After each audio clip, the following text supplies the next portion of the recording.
Deixa eu pegar uma pergunta aqui, ó, essa pergunta eu acho interessante, né? O Flávio Dino se diz comunista, isso tem a ver com o que você falava anteriormente, você falava anteriormente Uhum. da parte mais de fundamentalismo religioso.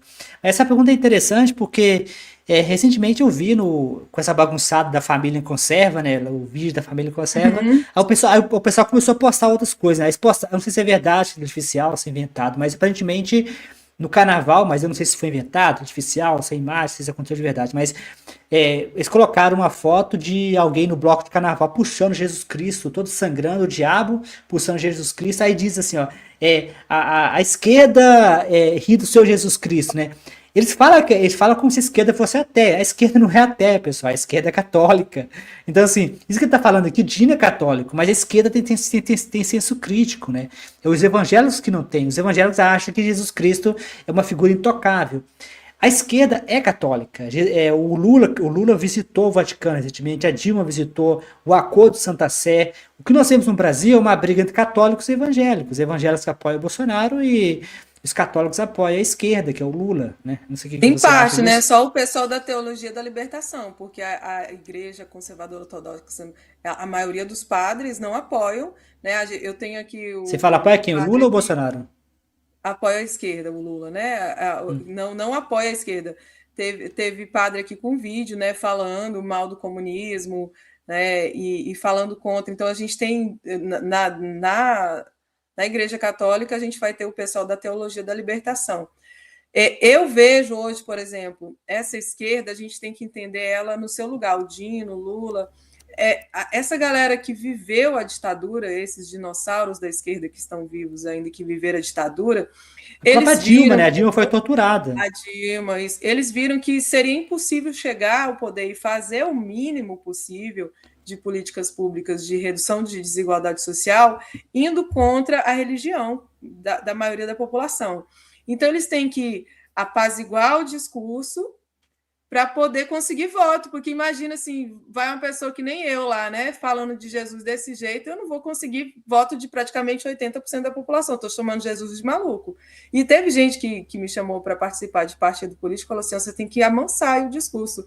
Eu falei assim, se for para ter voto e ser eleita e chegar lá e não poder fazer o que eu acredito que seria o melhor de desenvolver leis em um estado laico, eu prefiro não chegar, mas eu entendo que ou a gente chega lá e conversa, dialoga e cria uma narrativa que agrega com a religião, ou não vai chegar nunca dentro do quadro social, ou teria que fazer uma guerra, mas como que essa esquerda que já tentou, né, e sofreu o que sofreu, mesmo democraticamente sofreu o que sofreu na ditadura, na guerrilha do Araguaia. Então tem sim que se aliar, inclusive foi o próprio processo dos movimentos sociais de base da teologia da libertação que ajudou essa esquerda a retornar, a se organizar. Mas, assim, eu acho que eles costuram muito e eles tentam tirar ali desse esgoto, dessa de Bíblia, né? Desse livro, valores morais. Eu acho que eles tentam arrancar ali alguma coisa de boa para que possa orientar essa população que acredita no Cristo. Mas assim, eu tenho uma visão, eu já tive essa visão, inclusive, como quando eu fiz parte do MST e eu via, né? Eu enxergava esse Cristo dessa forma quando eu estava lá naquele meio, mas depois que eu comecei a ler o Anticristo de Nietzsche e ler outros filósofos e entender sobre moral e religião, eu hoje vejo realmente ele como um maluco, mas assim, eu entendo que a esquerda que tenta se manter no poder e que defende religião e que Lula, inclusive, apesar de ter sido tão atacado pelos evangélicos, não tem como ele não fazer aliança com esses evangélicos. Inclusive, teve um evento, acho que ano passado, no próprio palácio, que ele estava vários pastores. Isso é tudo muito simbólico, abençoando ele. Pastor que falou mal, fez campanha contra, xingou o Lula. Aí ele estava lá fazendo oração junto, né? Até porque a gente tem que perdoar Mas 70 ele, mas vezes ele 7. mudou, ele mudou o discurso, ele Mas eu começou a falar acho de igreja, ele começou a falar Lula, começou a falar de igreja, ele não falava muito de igreja, não. Começou com um discurso Eu acho meio. que eles tiveram que se adequar para se manter no poder, sabe? Hum. Essa esquerda de centro, porque não é uma esquerda mesmo, assim, mas e também não tem como ser, como é que a gente vai conseguir ser, sendo que a maioria da nossa população não quer falar de religião, não aceita que alguém critique a sua crença, não quer falar de política, a maioria das pessoas não querem, eles não querem discutir, eles não querem que se tire esse véu, que se decomponha todas essas descrenças. Então, para você chegar ao poder e fazer o mínimo, que é o mínimo do mínimo que eu acho que eles conseguem fazer, tem que fazer um discurso que vai aceitar ali a ideologia, a crença cristã. É meu caso o Lula, né? Quando eu comecei a pesquisar, eu tive de pesquisar muito para saber o que o Lula era. Eu descobri que ele era católico, mas eu não lembro do Lula falando de religião em público. Eu não recordo disso. Eu tive de pesquisar o que ele era, sabe? Agora, o Bolsonaro, todo mundo sabe, né? Tipo, o cara usava isso como pauta, né? Pauta de política. Exatamente. Aí tem gente que fala daquele padre Júlio Lancelotti, né, que faz um Lancelotti, ótimo né? trabalho com os moradores de rua. Eu acho bem admirável o que ele faz, assim, mas Inclusive, ele né? deixa Inclusive de o padre. viver a vida dele, sabe? No sentido, assim, de usufruir melhor da vida dele. Ele vive um excesso de doação. Essa é a minha perspectiva. E, É, assim, se eu, por exemplo, fosse trabalhar com ajudando os pobres, eu preferiria, por exemplo, ele que tem esse poder maior, né? A própria igreja lá dele condenou, mas né? ele foi afastado, você As sabe, né? Que a ações, igreja afastou ele agora, né?